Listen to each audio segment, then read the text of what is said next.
Shalom Bacha, que Hachem vous protège, il vous donne la santé, la joie, la prospérité.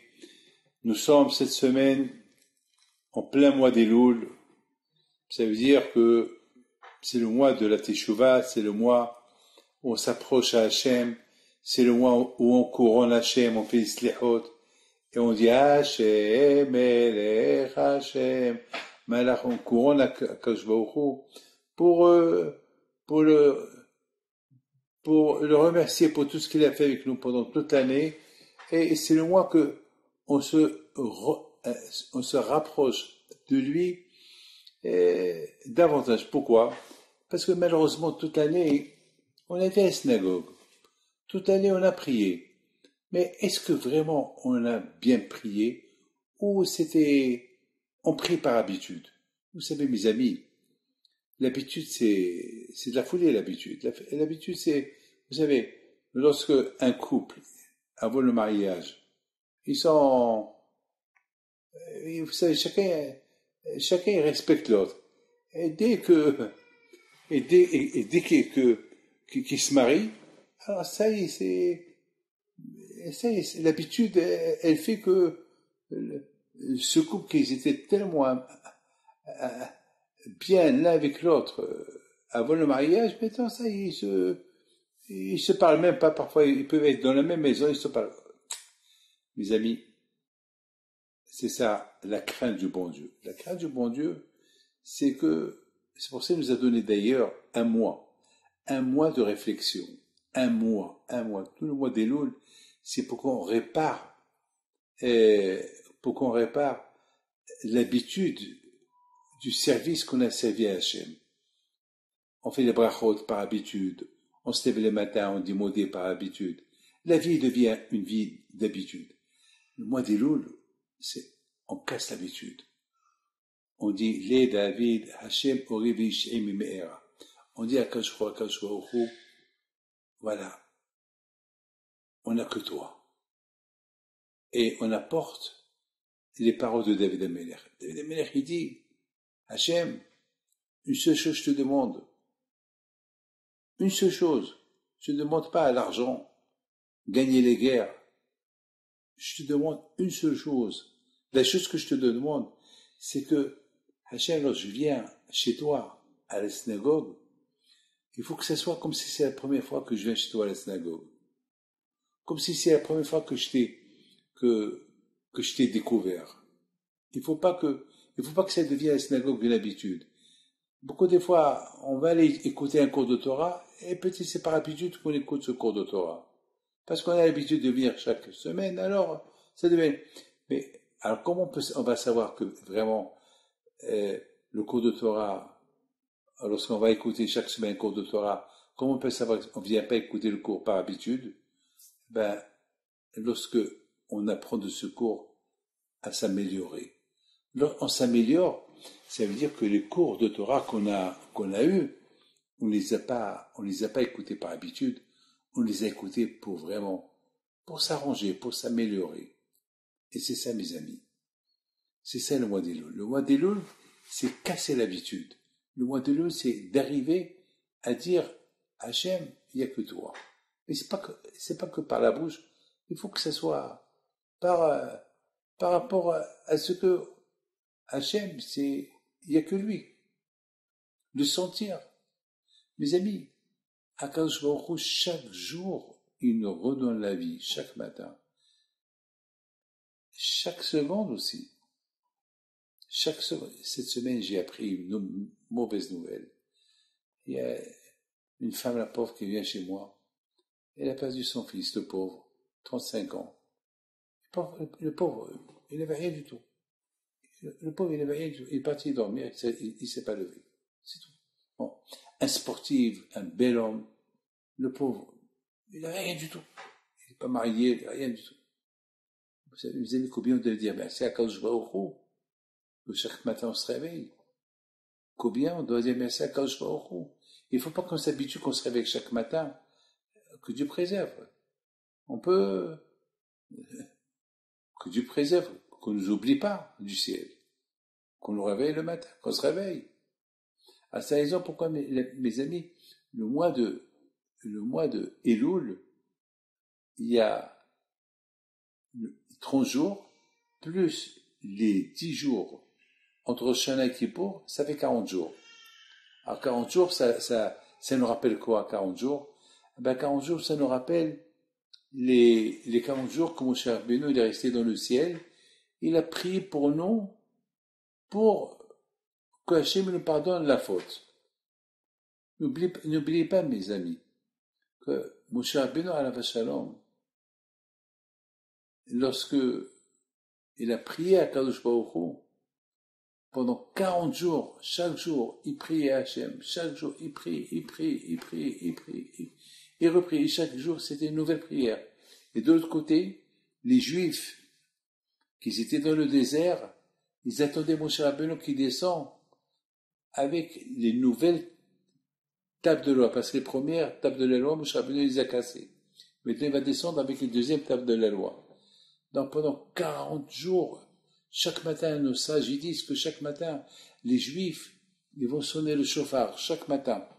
Chaque matin, ils vont sonner le chauffard. Chaque matin, ils vont prier Hachem. 1 jour, 2 jours, 3 jours. C'était comme Sfirat HaOmer. Comme lorsque on calcule les jours pour Shavuot. Vous savez, de Pessah, parce que Shavuot, c'est 49 jours. Et chaque jour, on calcule les jours pour recevoir la Torah. Là aussi, ils calculent chaque jour pour que Moshe Rabbeinu, il descend avec les tables de la loi. 40 jours, ils ont calculé. Donc, c'était pas aujourd'hui comme hier comme avant-hier. Non, chaque jour, c'était encore des prières, encore plus fortes, pour réparer la Torah qui a été donnée en 40 jours. Parce que, mes amis, imaginez-vous, Moshe Rabbeinu, la première fois, il est monté au mont Sinaï pour nous apporter la Torah. Il a dit aux Juifs, je vais rester au mont Sinaï 40 jours et 40 nuits. Et eux, qu'est-ce qu'ils ont fait après 40 jours? Ils ont fait le veau d'or. Vous imaginez combien Akadosh Baruch Hu était peiné, combien il était en colère à Akadosh Baruch Hu. Comment est-ce possible? 40 jours. 40 jours. Ils ne peuvent pas attendre 40 jours pour que Moshe descende. Il ne restait que 6 heures. 6 heures et terminé 40 jours. Non, allez, ils ont voulu vite, ils ont tout lâché. Donc, quand j'étais en colère, quand je était en colère, Moshe Rabbeinu, qu'est-ce qu'il fait? Il casse les tables de la loi. Il les casse. Et Moshe Rabbeinu, il prie à Kadosh Baruch Hu. Il prie à Kadosh Baruch Hu pour que Hachem, il pardonne la faute des Juifs. Alors Kadosh Baruch Hu lui dit, écoute, remonte dans le ciel, reste encore 40 jours et 40 nuits, et prie pour eux dans le ciel. Et Moshe Rabbeinu est remonté au ciel pour prier, pour que le bon Dieu pardonne la faute des bénis Israël. Parce que vous imaginez que toute la Torah il ne méritait pas. Parce que c'est quoi la Torah? La Torah, c'est, il n'y a que Hachem. Il y a les lois d'Hachem. C'est quoi la différence, ce qui va faire la différence entre les Juifs et ceux qui ne sont pas Juifs? Les mitzvot, les lois que le bon Dieu nous a données. Et c'est des lois très dures. C'est des lois que Moshe Rabbeinu, il a appris pendant 40 jours dans le ciel. Et les Juifs, entre-temps, ils ont fait le veau d'or.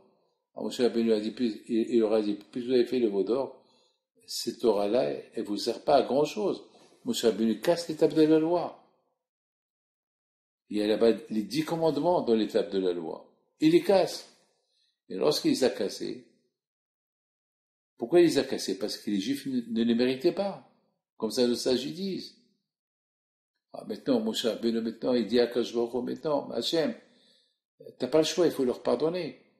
Et si tu leur pardonnes pas, tu es un roi sans peuple. C'est vrai, ils ont fait une grave erreur, il faut leur pardonner. Et tu as pas le choix. Et Akadosh Baruch Hu dit, bon, je leur pardonne. D'accord. Mais il faut remonter au ciel, prier pour eux. Maintenant, je me suis posé la question. Pourquoi ils ne pouvaient pas prier par terre? dans la terre. Pourquoi il fallait qu'il monte dans le ciel? Mes amis, c'était important pour que Moshe Rabbeinu, il monte au ciel. Pourquoi? Parce que dans le ciel, il y a là-bas les anges. Et les anges, ils étaient contre que Hachem, il donne la Torah aux Juifs. Et lorsque les Juifs, ils ont fait la faute du veau d'or, les anges, ils étaient contents, ils étaient, tu vois, les Juifs ne méritaient pas la Torah. Regarde ce qu'ils ont fait. Ils ont fait le veau d'or. Alors Hachem a dit à Moshe Rabbeinu, il faut les faire taire. Pour les faire taire, il faut que tu montes au ciel. Montre-leur que tu n'as pas peur d'eux. Ils disaient, Moshe Rabbeinu, il est remonté au ciel. Il est remonté au ciel, il a commencé à prier à Hachem. Il s'adressait aux anges. Ne vous mêlez pas ce qu'il y a, les affaires qu'il y a, le problème qu'il y a entre le bon Dieu et les Juifs, c'est pas votre problème. Laisse le bon Dieu régler son problème avec les Juifs. Il va leur pardonner la faute. Il va leur donner encore la Torah. Je vais rester encore ici. 40 jours et 40 nuits. Il a prié à Hachem. Hachem, pardonne à Israël. Et maintenant, Hachem, ce que je veux, il faut leur donner encore l'étape de la loi. Comme les premières. Et Hachem, après 40 jours, il a dit à Moshe Rabbeinu, bon, maintenant tu descends, en bas, ça y est, je leur pardonne, mais pas le vrai pardon, c'est une fois que tu remontes en haut, et je vais t'apprendre encore la Torah, encore tu vas rester 40 jours et 40 nuits, et là, je vais leur pardonner définitivement. Mes amis, Moshe Rabbeinu alav shalom, il a vu que Hachem, il a accepté le pardon, et a pardonné les Juifs. Alors Moshe Rabbeinu alav shalom était tout content, il descend chez les Juifs, leur annonce la bonne nouvelle, il dit, bon, maintenant, le bon Dieu vous a pardonné pour la faute du veau d'or. Maintenant, je vais remonter encore une fois. Ça veut dire que Moshe Rabbeinu, il est monté au ciel 3 fois. 3 fois, il est resté là-bas 40 jours et 40 nuits. 3 fois. Vous vous rendez compte? 3 fois, il est monté au ciel 40 jours et 40 nuits. La première fois, après 40 jours, ils ont fait le veau d'or et la cassé l'étape de la loi. La deuxième fois, pour prier pour qu'il y ait le pardon. Alors il est remonté, il est redescendu. Et la troisième fois, il est monté à Rosh Chodesh Elul. Le premier jour de Elul, ce mois-là. Il est redescendu le jour de Kippour. Aïe, aïe, aïe. Le jour de Kippour, il est redescendu. Ça fait 40 jours. Et là, Hachem a dit, non seulement que je pardonne avec tout mon cœur la faute du veau d'or que les Juifs ont fait, mais chaque année, à Kippour, je leur pardonne. Et chaque année, qui se prépare, le premier mois de Elul, jusqu'à Kippour, ça fait 40 jours. Il y a 30 jours et 10 jours. Pour retourner vers Hachem. Donc ça veut dire, à Botan, on a besoin de 40 jours. N'oubliez pas. Tout ça pour réparer. Pourquoi? Pour réparer la parole. La parole d'Hachem. Hachem, écoutez bien Hachem, lorsqu'il a parlé aux Bnei Israël, il leur a dit, voici les paroles. Voici les paroles que Hachem il a données à Moshe Rabbeinu. Et c'est quoi Devarim? Devarim, c'est Diberot. Du verbe, les 10 commandements. C'est pour ça, entre Rosh Hashanah et Kippour, il y a 10 jours. Pour réparer les 10 commandements que le bon Dieu nous a donnés au mont Sinaï. Et on fait plus 30 jours du mois de Elul, ça fait 40 jours en tout. Pour réparer les 40 jours, comme Moshe Rabbeinu, il est resté au ciel. 40 jours il est resté au ciel pour apprendre la Torah, et les Juifs, ils ont fait la faute du veau d'or. Donc Moshe Rabbeinu a cassé l'étape de la loi. Donc Moshe Rabbeinu était obligé encore de remonter encore une deuxième fois pour prier. Et après que le bon Dieu a pardonné, mais il est encore obligé de remonter encore une autre fois au ciel, encore une autre fois, pour étudier encore la Torah pendant 40 jours et préparer l'étape de la loi, les deuxièmes tables de la loi, encore la deuxième fois. Et c'est là que Moshe Rabbeinu, il est descendu. Maintenant, vous avez compris pourquoi il y a 40 jours du mois d'Elul jusqu'à Kippour, il y a 40 jours pour réparer les paroles de Torah qui ont été enseignées à Moshe Rabbeinu pendant les premiers 40 jours qu'il était là-bas. C'est pour ça, Rabotai, la parole de Dieu, elle a une force. Le Hachem, il a créé le monde. Il a créé le monde avec sa bouche. Hachem, il dit, je veux ça, il y a eu ça. Je veux ça. Mais lorsque Hachem, il a décidé de créer l'homme, il n'a pas créé avec sa bouche. Le bon Dieu, il a créé l'homme avec ses mains. Et après Hachem, il a soufflé. Il a soufflé de lui-même dans la bouche de Adam et Adam, il a reçu l'aneshama du bon Dieu. Vous savez que l'aneshama, c'est l'âme. L'âme, elle fait partie du bon Dieu. Bon, le bon Dieu, il a donné une partie de lui dans le corps de Adam Arishon. Le Zohar HaKadosh, il dit, Mandenafah midenafah. Prenez un ballon, soufflez dans le ballon, soufflez. Le ballon va grandir, grandir, grandir. Qu'est-ce qu'il y a dedans? L'air. À qui c'est air? Celui qui souffle. C'est donc Hachem, il a soufflé de sa bouche dans la bouche de Adam Arishon. Donc ça veut dire que Adam Arishon, il a une partie de Hakadosh Baruch Hu.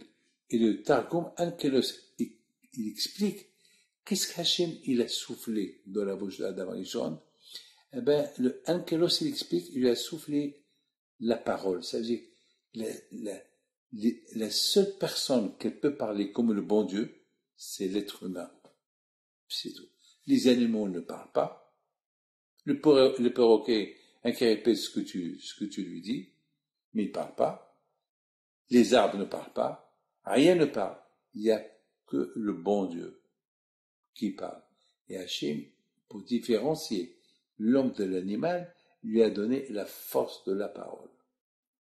C'est raison, mes amis, pourquoi la parole, elle est importante. C'est pour ça, mes amis, il faut faire beaucoup attention avec la bouche. Ce qui sort de la bouche. À tel point qu'on dit que ce qui sort de la bouche, c'est saint, c'est kadosh. Regardez tous les prophètes, tous les tzadikim. Ce qui sort de leur bouche, ça arrive. Les tzadikim, ce qui sort de leur bouche, il arrive. C'est ça les tzadikim.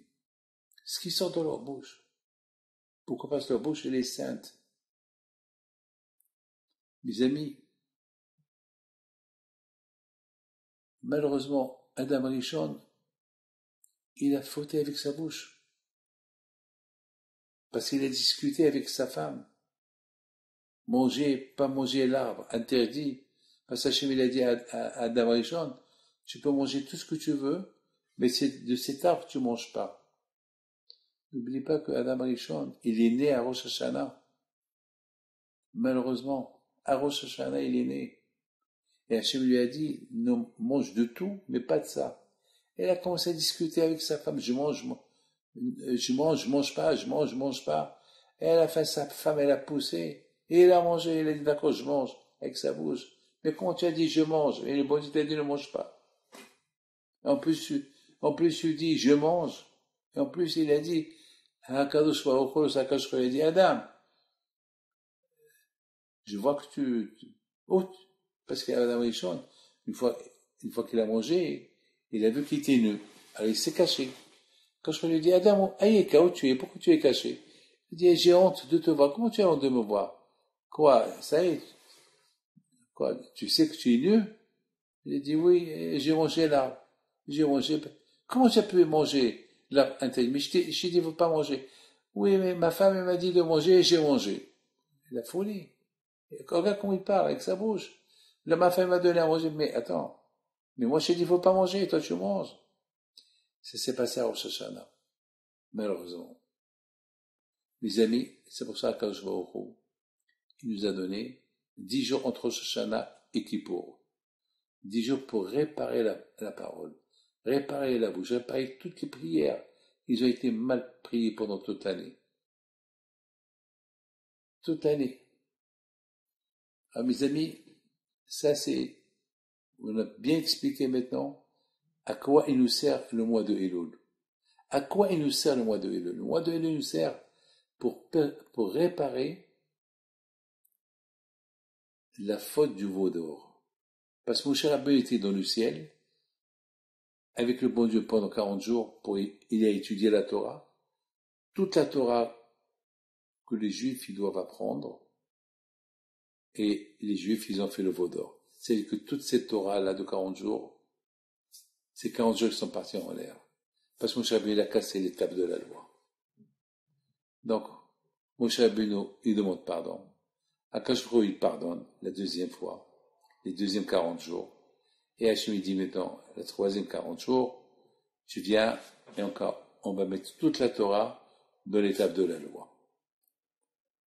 Donc, ça veut dire maintenant, les troisièmes 40 jours que Moshe Rabbeinu est resté dans le mont Sinaï pour concentrer toute la Torah qu'il a étudiée en 40 jours, encore dans l'étape de la loi.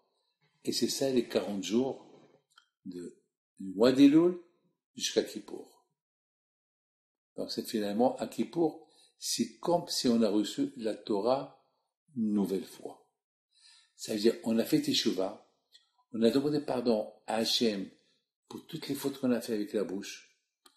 On demande pardon à Hachem pour la faute de Adam Arishon. C'est à cause de lui parce qu'il n'a pas écouté Hachem. Donc c'est pour ça qu'on est là dans cet état. Donc on devient de nouvelles personnes le mois de Kippour. Et c'est la raison pourquoi à Kippour on fait Kol Nidré. On fait à Kippour, Kol Nidré, tout le monde l'achète. On ouvre le Echad, on fait Kol Nidré. Pourquoi on fait Kol Nidré? Kol Nidré, c'est la parole. Je fais un vœu. J'ai fait un vœu, c'est péché, si tu ne l'accomplis pas. Beaucoup de fois, on dit des paroles qu'on ne respecte pas après. Beaucoup de fois, on prie mal. Beaucoup de fois, on fait des choses pas correctes avec la bouche. Alors, on demande à Kadosh Baruch Hu pardon. Kol Nidré. On ouvre le Echad, dit Hachem, pardonne-nous toutes les paroles que nous a dit, que nous avons fait sortir de la bouche. Parce que mon père, il disait que chaque juif qui dit quelque chose, c'est comme s'il a juré de le faire. Pourquoi? Parce que la bouche, elle est sainte, la bouche qu'elle parle. Il n'y a que Dieu qui parle et toi qui parles. Donc, si tu utilises ta bouche à des choses pas bien, c'est pas bien. Mes amis, je vous raconte une belle histoire. Il y avait une fois, dans une ville, ils ont voulu inaugurer un nouveau cimetière. Alors, parce que l'ancien cimetière était plein, vous savez, à Essaouira. À Essaouira, il y a deux cimetières. Il y a l'ancien cimetière où Rabbi Hempito est enterré, et le nouveau cimetière parce que le premier cimetière il était plein, il n'y avait plus où bouger. Il paraît qu'il y a deux couches de tombes, il paraît comme ça. Il y a ceux qui disent qu'il y a trois couches. Il y a ceux qui disent que le cimetière d'Essaouira, il a presque 1000 ans. Les Juifs, ils ont habité à Essaouira depuis 1000 ans. Alors imaginez-vous. Mais à un moment donné, il était vraiment plein, il n'y a rien à ajouter. Donc, en face, ils ont acheté un terrain, et là-bas, c'est le nouveau cimetière. Mais écoutez, cette histoire, elle s'est passée, je pense, en Pologne. Ils ont inauguré, il y avait un cimetière qui était plein, ils ont inauguré un cimetière.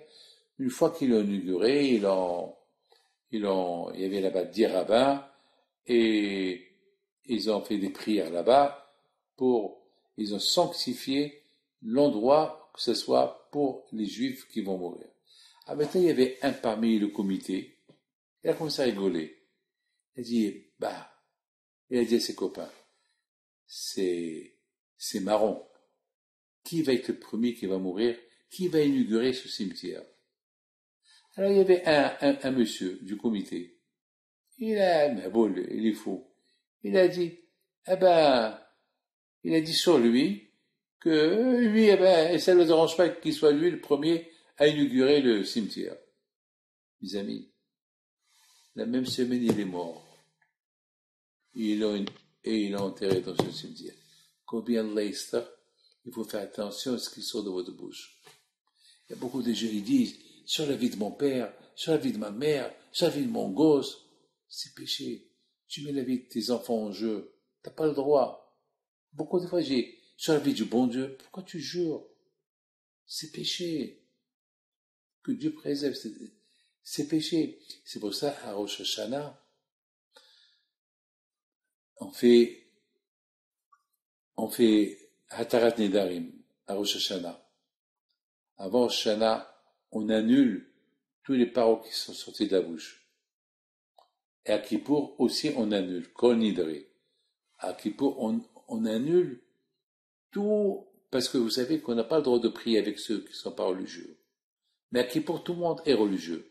À Kippour, on dit Hachem, pardon qu'on n'a pas prié avec les non-religieux, mais à Kippour, on prie avec eux. Tout le monde est tzaddik.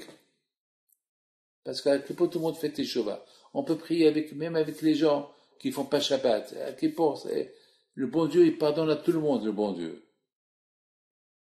C'est pour ça qu'on fait Konidre. Konidre, c'est pour réparer toutes les paroles qui sont sorties de la bouche. Et toutes les prières qu'on a mal priées. Et surtout la Torah qu'on n'a pas fait. Alors Kippour, c'est comme Matan Torah. Kippour, maintenant, le fait qu'on a fait, le bon Dieu nous pardonne toutes les fautes qu'on fait à Kippour, alors, ça y est, on devient de nouvelles personnes. C'est comme si on a reçu maintenant la Torah une nouvelle fois à Kippour.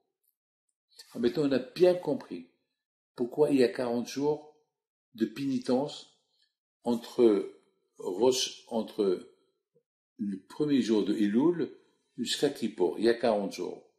Pour réparer, encore je répète une fois, pour réparer la Torah, pour réparer les tables de la loi que Moshe Rabbeinu alav shalom, il a cassé, et que maintenant il est en train d'écrire encore une fois la Torah dans les deuxièmes tables de la loi. Alors, comme ça a pris 40 jours les premières fois, maintenant aussi ça va prendre 40 jours. Alors, du mois du premier Elul jusqu'à Kippour, 40 jours. Et pour réparer les 10 commandements entre Shana et Kippour, et comme ça, si Dieu veut, on commence tout nouveau. Les amis, je voudrais vous dire quelque chose. Combien de fois, mes amis, on a fait Bitul Torah. On n'a pas étudié la Torah. On a écouté des lois, on ne les a pas fait. C'est comme si on a été contre la Torah. Les amis, qu'est-ce qui se passe? Il se passe que pendant ces 40 jours, on répare. On fait Isliahot, on parle moins de la Shonara, on fait des mitzvot. Comme ça, le bon Dieu nous pardonne la Torah qu'elle a été donnée en 40 jours. Depuis Chodesh Elul jusqu'à Kippour. Mes amis, et surtout, il ne faut pas oublier que la parole d'un juif, c'est comme s'il fait un vœu. S'il dit je vais faire, il faut faire. Mes amis, vous savez, tellement que la parole est importante que nos sages, ils nous disent que même la pensée, une bonne pensée, tu l'as pas fait, tu l'as pas dit de ta bouche. Hein que tu as pensé, je vais donner la charité. Hein que tu as pensé, tu n'as pas donné. Tu n'as pas dit je vais donner avec ta bouche. Hein que tu as dit, tu as pensé, demain je vais donner la charité. Demain je vais faire une bonne action. Hein que tu l'as pensé. Ben, le fait que tu l'as pensé, le bon Dieu te la considère comme si tu l'as fait. Et pourtant tu ne l'as pas fait. Le bon Dieu te la considère comme si tu l'as fait. Pour te dire combien la pensée elle est importante. Alors, la plus forte raison, lorsqu'on parle, je vais faire quelque chose, et il faut le faire. Parce que le fait que tu as dit de le faire, avec ta bouche, il faut le faire. Et surtout, combien il faut faire attention à ce qui sort de la bouche.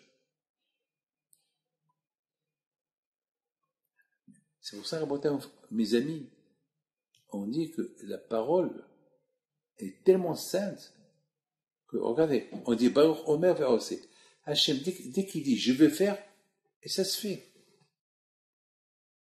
Toi aussi, dès que tu dis je vais faire, il faut faire. Et bien sûr, on parle de faire quelque chose de bien. Mais lorsque tu dis je veux faire quelque chose de mauvais et tu ne le fais pas, tu as une grande récompense. Mais il fallait pas le dire. Il fallait pas dire je vais faire quelque chose de mauvais. Bon, le fait que tu ne le fais pas, donc tu annules la parole que tu as dit je vais le faire. Mais malgré tout, pour que ça soit pardonné à 100%, il faut attendre Kippour. Lorsqu'on dit fait conidrer. Lorsqu'on fait conidrer, on répare toutes les paroles, les mauvaises paroles qu'on a dit, les mauvaises paroles qu'on a dit, on a fait, ou bien les mauvaises paroles même qu'on les a pas fait, qu'on les a dit, ça laisse une trace, parce qu'on les a dit. Alors à Kippour, ça pardonne. À Kippour, ça pardonne. Mes amis, combien Moshe Rabbeinu, il nous a enseigné un enseignement extraordinaire. Il nous a enseigné que le fait que Moshe Rabbeinu a étudié la Torah avec le bon Dieu, 40 jours, 40 nuits, et au moment qu'il devait descendre du ciel, et les Juifs, ils ont fauté, ils ont fait la faute du veau d'or, cette Torah-là, Moshe Rabbeinu a pris les tables de la loi et les a cassées. Nos sages disent que les lettres de Torah qui étaient dans la table de la loi, ils se sont envolés.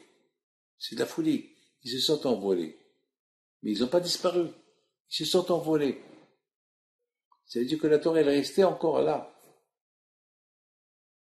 La Torah, elle est restée encore là. Elle n'est plus dans le ciel, elle est là. Maintenant, qu'est-ce qu'il faut faire? Il faut maintenant demander pardon à Hachem pour la faute qu'ils ont fait les Juifs. Donc, il est monté encore pour 40 jours, 40 nuits. Maintenant, une fois que le bon Dieu a pardonné, il va remonter pour refaire le deuxième table de la loi. Il est monté le premier jour de Elul il est resté là-bas jusqu'à Kippour. Et dans les tables de la loi, les deuxièmes, toutes ces lettres-là, qui se sont envolées des premières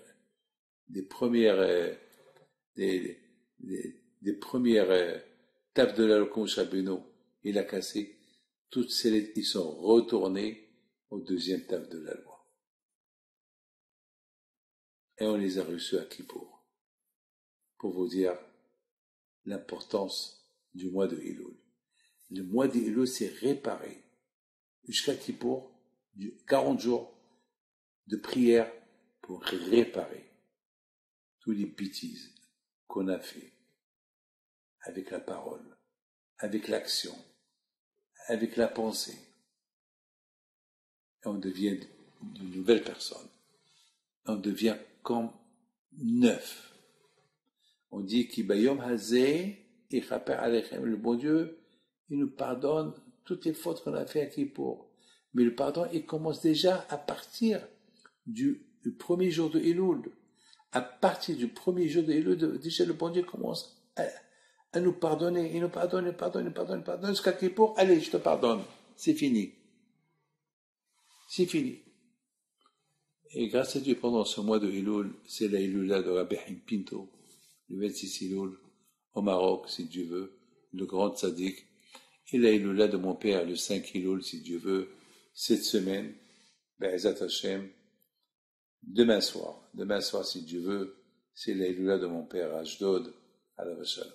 Je vous raconte une petite histoire que j'ai écoutée sur mon père cette semaine, et très belle cette histoire, combien il avait la Emouna en Mashiach. C'est un juif qui habite à Ashdod, qui nous l'a raconté. Il nous l'a raconté il y a quelques temps. Il a dit que lui, il habitait dans la rue de mon père, Rehov Rab Maimon, à Ashdod.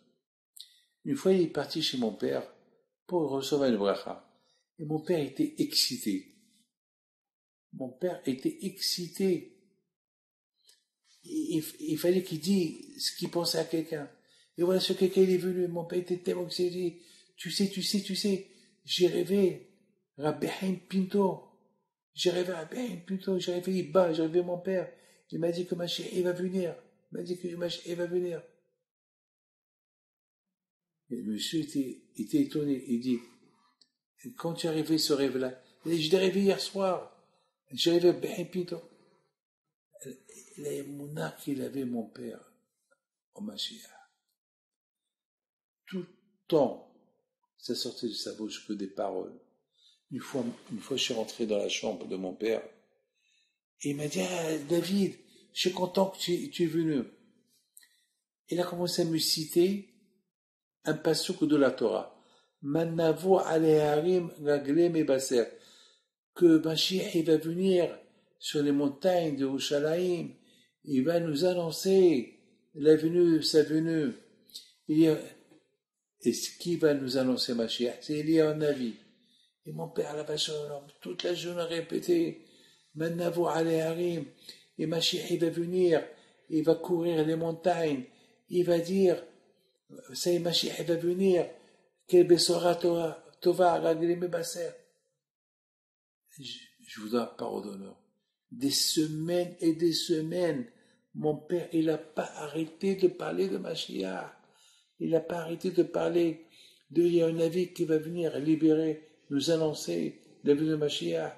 Il rêvait avec Abraham Pinto qui lui dit, ça y est, Mashiach va venir. Ça fait que 40 ans que mon père il est mort. Mashiach il n'est pas venu. J'ai vu une histoire cette semaine sur le Hafetz Haïm, Ishtami. Le Hafetz Haïm, une fois il rentre à la yeshiva, il dit à tout le monde, hé, Mashiach il vient demain. Et Hafetz Haïm, c'est un grand tzaddik, c'est un Kohen. Il avait toujours une valise avec des vêtements. Il disait toujours, si Mashiach il vient, eh ben je serai le premier à aller travailler dans le Beth Amikdash. Mashiach va venir, va construire le Beth Amikdash. Il n'y aura plus le Kotel, il y aura le Beth Amikdash. Alors, toute la yeshiva, ils étaient excités. Ils n'ont pas dormi la nuit. Ils attendent. Le Hafetz Haïm a dit, Mashiach va venir demain. Ça veut dire que ça y est, il va venir. Le lendemain, il est venu. Le matin, l'après-midi. Et voilà, malheureusement, le soir, il arrive. Mashiach n'est pas venu. Alors, ils voyaient le Hafetz Haïm rentrer à la synagogue. Ils le regardent. Alors, il y a eu un qui a eu l'audace, le courage, d'aller chez le Hafetz Haïm. Il dit au Hafetz Haïm, mais hier, tu nous as dit que Mashiach est venu aujourd'hui. Il n'est pas venu. Il dit, parce qu'un juif, il a fait une faute. Quoi? Parce qu'un juif, il a fait une faute. Mashiach, il peut venir n'importe quel moment. Il peut venir maintenant. Il peut venir demain. Mais il faut qu'on soit dans la Teshuvah. Mes amis, le mois d'Elul, c'est le mois de la Teshuvah. Le mois de Kippour, c'est le jour que tout le monde est proche de Dieu. Donc, Mashiach, c'est nous qu'on va l'apporter par rapport à notre Teshuvah. Il ne faut pas dire, voilà, ça fait longtemps qu'on l'attend, il n'est pas venu, ça fait longtemps qu'on l'attend, il n'est pas venu. C'est vrai. Mais mon père, Alav Shalom, il l'attendait, il le rêvait. Il rêvait avec lui. Même Baba Saleh. Il disait Baba Saleh que jamais il va mourir sans le voir. Il y a beaucoup de tzadikim, et malheureusement ils sont morts. Et Mashiach n'est pas venu. Eux, ils ont fait leur travail pour qu'il vienne. À nous. Le bon Dieu, il est fier d'eux. Parce que eux, ils avaient l'aimona. Le Mashiach, il allait venir. Le problème, c'est nous. Nous, est-ce qu'on a vraiment l'aimona? Est-ce qu'on prie bien? Est-ce qu'on couronne Hachem comme il faut? Est-ce qu'on répare la Torah que nous avons pas respectée pendant toute l'année? Mes amis, Moshe Rabbeinu a cassé l'étape de la loi. Nous, chaque jour, on casse l'étape de la loi. Chaque jour qu'on fait pas Shabbat, on casse l'étape de la loi. Chaque jour qu'on vole, on casse. Parce qu'il y a les 10 commandements, ils sont écrits dans l'étape de la loi. Moshe Rabbeinu a cassé l'étape de la loi parce que les Juifs, ils ont fait le veau d'or. C'est tout. Une faute, ils ont fait le veau d'or. Et non. Combien de fois par jour on casse l'étape de la loi en miettes? Donc, mon Hachem, on a les 40 jours entre le mois d'Elul, chaque Kippour, pour reconstruire l'étape de la loi et remettre dedans tous les 10 commandements et toute la Torah en 40 jours. La Torah a été donnée en 40 jours. Les 10 commandements et plus la Torah, pendant ces 40 jours, Akash Baruch Hu, il a dit à Moshe Rabbeinu d'écrire les 10 commandements et toute la Torah. Ça a pris 40 jours. 10 plus 30. Ça fait 40. 30 et 10, ça fait 40. 40 jours. 40 jours. Moshe Rabbeinu l'a écrit toute la Torah avec les 10 commandements. Et il est descendu avec avec les tables de la loi, les deuxièmes, et Baruch Hashem, avec un cadeau. Kippour. Hashem nous a pardonné. Mes amis, que le bon Dieu vous protège, que Hashem vous protège dans la santé. On se voit tous à Be'ez Hashem à Ashdod, jeudi soir et vendredi matin. Ce cours de Torah aussi, il est à la mémoire de ma belle-mère Zechrona Lebracha, que Mama Zechrona Lebracha, Arfi, Neitouboul, que son âme soit en paix.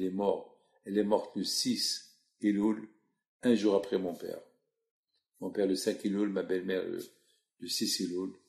Que Hachem repose leur âme en paix. Amen, Kerason. Et Bisrod Rabbi Himpi soit avec vous. Amen.